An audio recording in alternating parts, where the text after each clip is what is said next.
When a game announces itself on the title screen like that, you know you're in for a good time. Kuru Kuru Kururin was released in 2001 for the Game Boy Advance in both Europe and Japan. The name of the game is hard to pronounce, so when you're writing or talking about it, you could just abbreviate it to KKK. Actually, no, never mind, you shouldn't do that. It was developed by Aiding, a studio that went on to work on games like Castlevania Judgment, Monster Hunter Generations Ultimate, and Pikmin 3 Deluxe. The game didn't make its way over to North America until 2016 when it was released on the Wii U Virtual Console, which really means it didn't get over here until it was brought to the Nintendo Switch as part of the starting lineup for Game Boy Advance Online. At first, it feels like an odd choice among titles like Mario Kart and Zelda, but when you start to play it, you can immediately see why Nintendo decided to include it, because it's really freaking good. You only need to see a couple seconds of gameplay to immediately understand the game's concept. It reminds me a bit of Tetris in this aspect. Someone who's never touched a video game in their life could watch you play it and fully understand what's going on.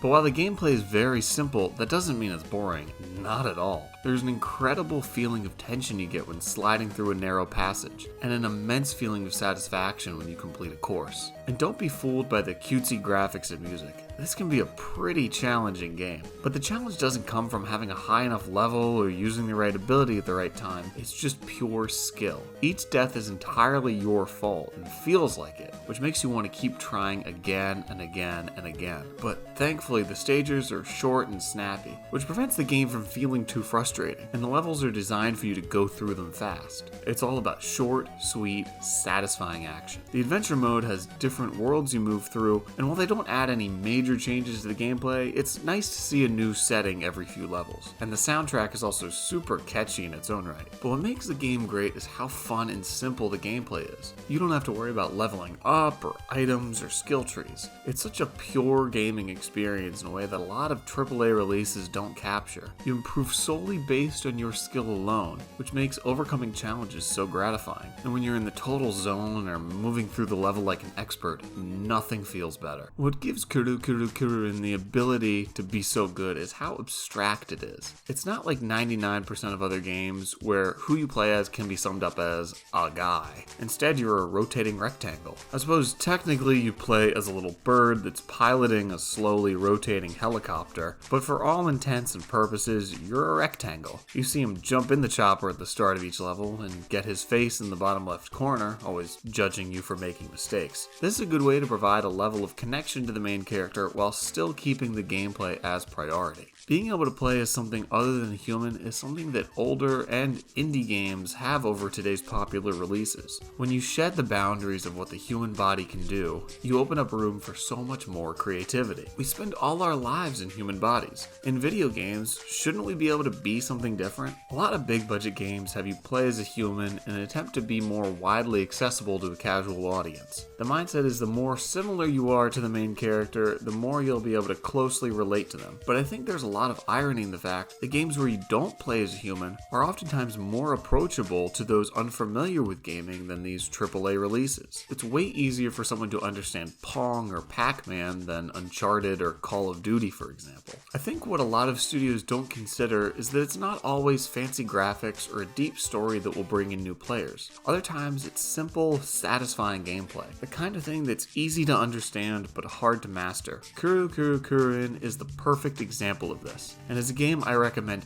everyone to check out, whether you're a veteran game player or just picking up a controller for the very first time.